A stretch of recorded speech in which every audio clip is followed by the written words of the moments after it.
సాధారణంగా ఎవరైనా మనల్ని పరాభవించారు అంటే మనం చాలా బాధపడతాం కదా. కానీ 2026 ఉగాది మనందరికీ ఒక పరాభవాన్ని ప్రసాదించబోతుంది. ఏంటి, ఉగాది పండుగ గురించి ఇలా మాట్లాడుతున్నాను అని ఆశ్చర్యపోతున్నారా? 2026 మార్చి 19న మన జీవితాల్లోకి అడుగు పెట్టబోతున్న శ్రీ పరాభవ నవ సంవత్సరం వెనుకున్న అసలు రహస్యం తెలిస్తే మీరు కూడా ఈ పరాభవం కోసమే ఎదురుచూస్తారు. చాలామంది పరాభవం అంటే కేవలం అవమానం అనుకుంటారు. కానీ సంస్కృతంలో దీనికి ఒక అద్భుతమైన అర్థం ఉంది. పర అంటే అత్యున్నతమైన లేదా గొప్పదైన అని అర్థం.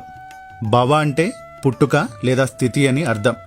అంటే మనలోని అపజయాలను, అహంకారాన్ని, అజ్ఞానాన్ని ఓడించి, అంటే పరాభవం చేసి ఒక ఉన్నతమైన స్థితిలో కొత్తగా జన్మించడమే ఈ సంవత్సర సందేశం.